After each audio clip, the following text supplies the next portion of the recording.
Hello students, welcome to UV science classes.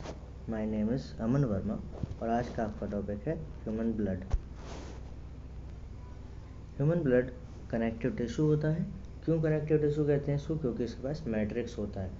Human blood transporter की तरह काम करता है क्योंकि चीज़ों को एक जगह से दूसरी जगह पर ट्रांसपोर्ट करता है, जैसे गैसेस का ट्रांसपोर्टेशन, हार्मोन्स का ट्रांसपोर्टेशन, इम्पोर्टेंट न्यूट्रिएंट मटेरियल का ट्रांसपोर्टेशन, ड्रग्स का ट्रांसपोर्टेशन एक्सेट्रा।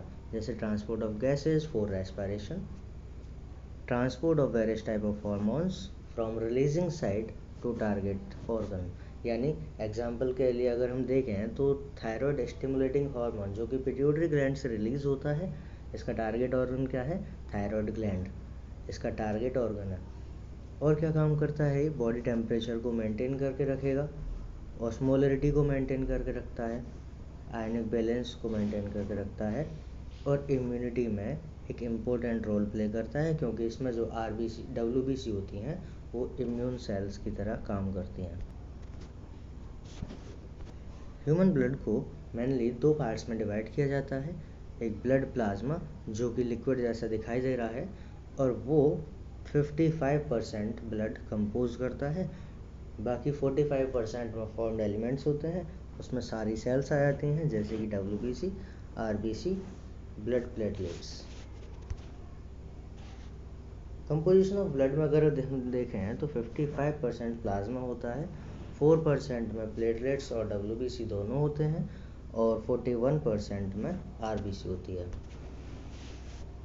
अगर हम कंप्लीट ब्लड को क्लासिफाई करने की कोशिश करें तो 55% ब्लड प्लाज्मा और 45% फॉर्म्ड एलिमेंट्स।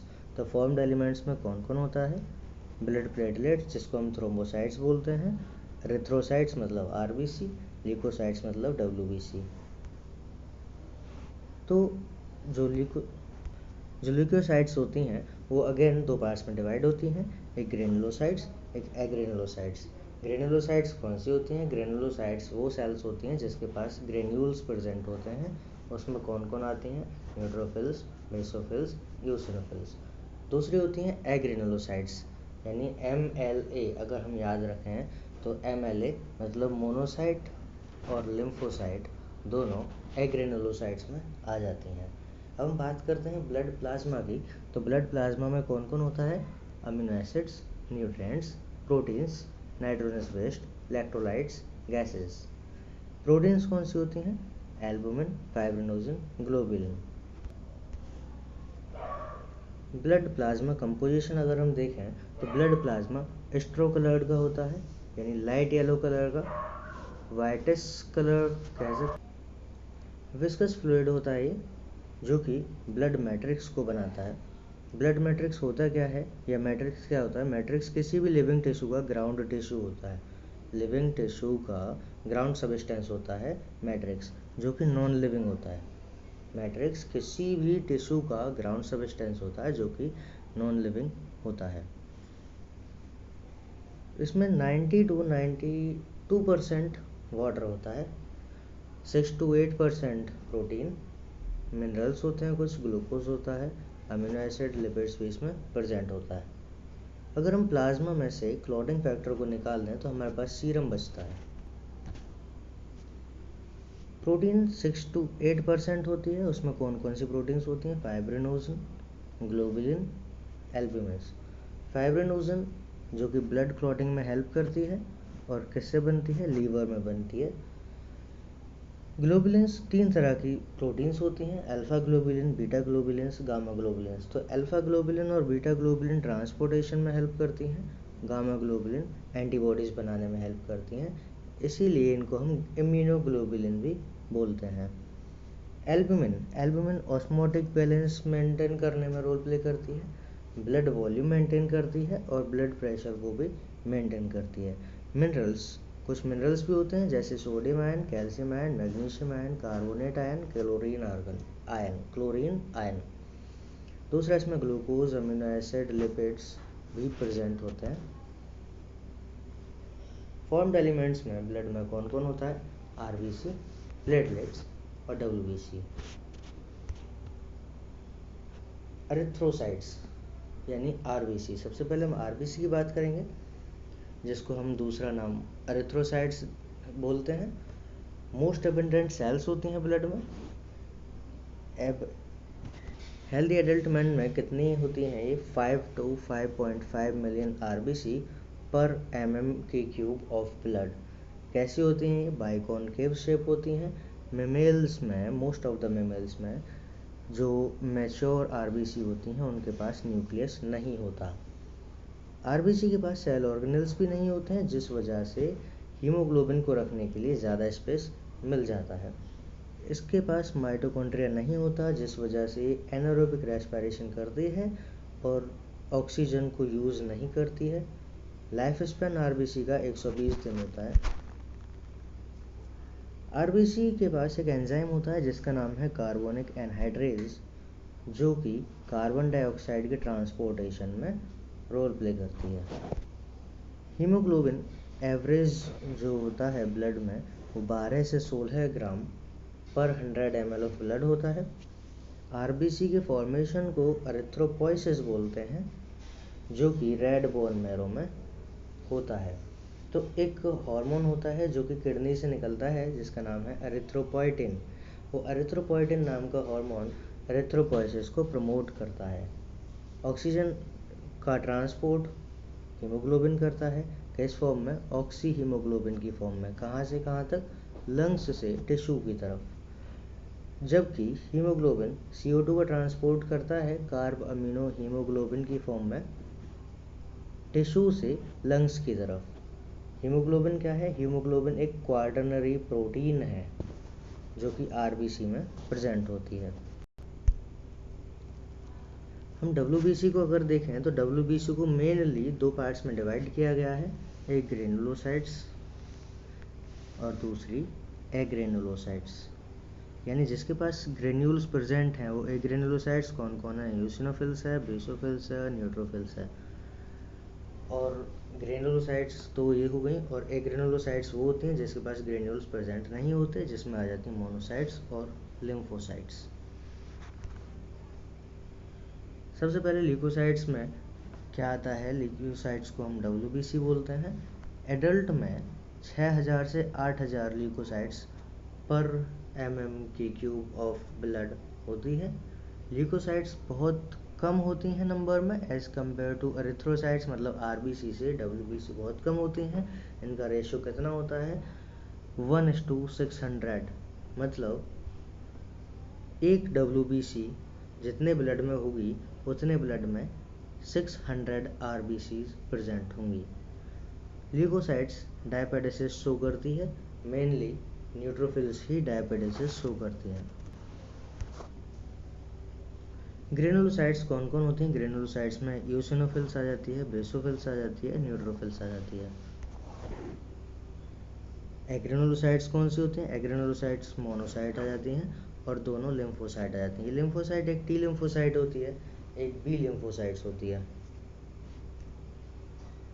सबसे पहले हम ग्रेनुलोसाइट्स की बात करते हैं तो ग्रेनुलोसाइट्स में यूसिनोफिल्स की बात करते हैं। यूसिनोफिल्स 2 से 3% होती हैं टोटल डब्ल्यूबीसी में से।